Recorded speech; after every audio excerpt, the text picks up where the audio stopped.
नमस्कार, आप देख रहे हैं सहरसा नाउ और मैं हूं आपके साथ फरहा। आइए सहरसा की ताजा खबरों की ओर रुख करते हैं। सहरसा के जिलाधिकारी वैभव चौधरी ने छठ पर्व की तैयारियों का जायजा लेते हुए जिले के विभिन्न छठ घाटों का निरीक्षण किया। उनके साथ जिले के अन्य आला अधिकारी भी मौजूद थे। निरीक्षण के दौरान घाटों की साफ सफाई, बैरिकेडिंग, लाल झंडा लाइट, चेंजिंग रूम और सुरक्षा व्यवस्था पर विशेष जोर दिया गया। जिलाधिकारी ने सभी संबंधित अधिकारियों को इन व्यवस्थाओं को सुनिश्चित करने के निर्देश दिए ताकि छठ पर्व के दौरान श्रद्धालुओं में कोई असुविधा न हो। भूपेंद्र नारायण मंडल विश्वविद्यालय मधेपुरा के कुलपति प्रोफेसर डॉक्टर विमलेंदु शेखर झा ने सर्व नारायण सिंह राम कुमार सिंह महाविद्यालय में नवनिर्मित कक्षा का उद्घाटन किया और विभिन्न क्षेत्रों में पुरस्कार प्राप्त छात्रों को सम्मानित किया। इस अवसर पर एनसीसी द्वारा गार्ड ऑफ ऑनर दिया गया। कुलपति ने वृक्षारोपण कर सभागार में आयोजित कार्यक्रम में हिस्सा लिया, जहां अतिथियों ने दीप प्रज्वलन कर कार्यक्रम की शुरुआत की।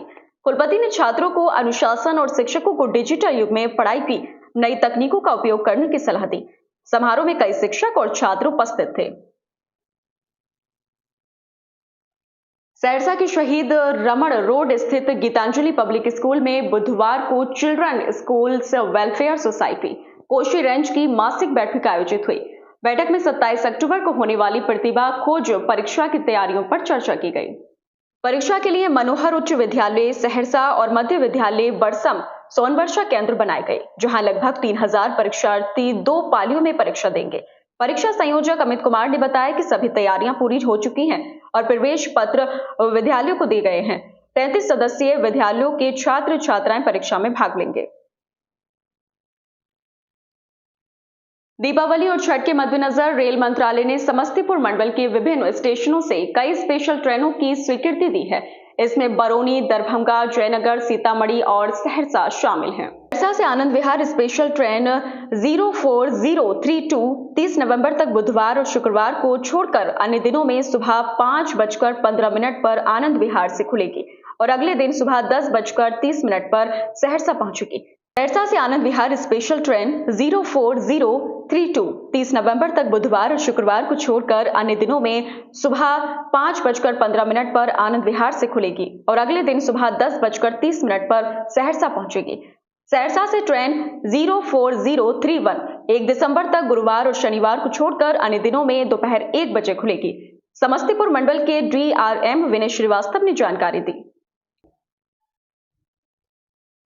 बिहार राज्य दफादार चौकीदार संघ ने बुधवार को सहरसा में प्रमंडलीय आयुक्त के समक्ष स्टेडियम धरना स्थल पर अपनी विभिन्न मांगों के समर्थन में धरना प्रदर्शन आयोजित किया और नारेबाजी की। धरने का नेतृत्व राष्ट्रीय महासचिव डॉक्टर संत सिंह, राज्य उपाध्यक्ष रामविलास पासवान, प्रमंडलीय अध्यक्ष मिथिलेश सिंह और अन्य नेताओं ने किया। उन्होंने मृतक चौकीदारों के आश्रितों को अनुकंपा के आधार पर नियुक्ति की मांग की। राज्य कार्यकारी अध्यक्ष जीतू सिंह ने थाना अध्यक्षों द्वारा मनमानी ड्यूटी करवाने पर आपत्ति जताई और अनुशासनात्मक कार्रवाई की मांग की। कई संघ सदस्य धरने में शामिल हुए। सहरसा के अमित यादव ने बिना किसी इंजीनियर की मदद से 5 फीट चौड़ी और 80 फीट लंबी जमीन पर 6 मंजिला इमारत खड़ी कर दी है, जिसे स्थानीय लोग तहसील टावर या एफएल टावर कहते हैं। यह अनोखा घर जो अब सेल्फी पॉइंट बन चुका है, अमित ने रोजगार के उद्देश्य से बनाया है और इसमें कपड़ों का शोरूम भी है। उन्होंने बताया कि 50 लाख की लागत से यह इमारत तैयार की गई है, जिसमें स्थानीय मजदूरों ने काम किया और खुद उन्होंने इसका नक्शा तैयार किया। यह घर सहरसा और आसपास के लोगों के लिए आकर्षण का केंद्र बन गया है। सहरसा जिले के सौर बाजार थाना क्षेत्र के महेशपुर गांव निवासी घोड़ा प्रशिक्षक मुन्ना यादव निःशुल्क घुड़सवारी का प्रशिक्षण देते हैं। वे 20 वर्षों से इस कला में माहिर हैं और गांव से शहर तक कई लोगों को घुड़सवारी सिखा चुके हैं। मुन्ना यादव का घोड़ा, जिसका नाम बसंती है, विभिन्न प्रतियोगिताओं में भाग ले चुका है। वे घोड़े को अनुशासन और तेजी से दौड़ने का प्रशिक्षण देते हैं। मुन्ना यादव का कहना है कि वे सभी को घुड़सवारी सिखाने के लिए समर्पित हैं।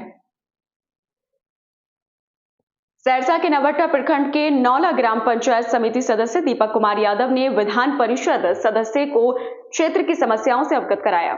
उन्होंने बताया कि कोसी नदी में आई भीषण बाढ़ के कारण नवहट्टा प्रखंड के सतौर पंचायत अंतर्गत वीरजाइन से गोविंदपुर जाने वाली मुख्यमंत्री ग्राम सड़क क्षतिग्रस्त हो गई है। यह सड़क 7 प्रभावित पंचायतों में से एक है, जिससे स्थानीय लोगों को कठिनाइयों का सामना करना पड़ रहा है। आवश्यक मरम्मत का अनुरोध किया गया है। साधना स्थल खजूरी में प्रत्येक पूर्णिमा को भक्तजन सत्यनारायण भगवान की कथा सुनते हैं। सेवक प्रभाकर ने बताया कि बाबा जी की चरण पादुका यात्रा के बाद सभी मिलकर पूजा और भजन संध्या करते हैं। भिक्षाटन से प्राप्त धन से पूजा सामग्री खरीदी जाती है। उन्होंने कहा कि कथा के दौरान पंडित जी ने भिक्षाटन की बात कही थी। भजन संध्या में कई भक्तों ने सहयोग दिया, जिसमें पवन, दीदी, नंदनी और ललिता देवी का योगदान सराहनीय था। बुधवार को राजकीय पशु चिकित्सालय सहरसा में एफएमडी आईवी राउंड का उद्घाटन दीप प्रज्वलित कर किया गया। उद्घाटन समारोह में वार्ड पार्षद अर्चना देवी, डॉक्टर राजेश कुमार चौबे, क्षेत्रीय निदेशक पशुपालन कोशी क्षेत्र और डॉक्टर कुमुंद कुमार जिला पशुपालन पदाधिकारी ने भाग लिया। कार्यक्रम में अन्य चिकित्सक भी उपस्थित थे। खुरपका मुंह पका रोग से बचाव के लिए 6,29,450 डोज वैक्सीन प्राप्त हुए हैं, जिसमें से 57,200 बूस्टर डोज शामिल है। इस निःशुल्क टीकाकरण कार्यक्रम का उद्देश्य पशुओं को खुरपका मुंहपका से बचना है, जो 20 दिनों तक चलेगा। सहरसा और आसपास की तमाम छोटी बड़ी खबरों के लिए हमारे चैनल सहरसा नाउ न्यूज से जुड़े रहिए। अभी के लिए इतना ही। बाकी लेटेस्ट अपडेट हम आप तक पहुंचाते रहेंगे।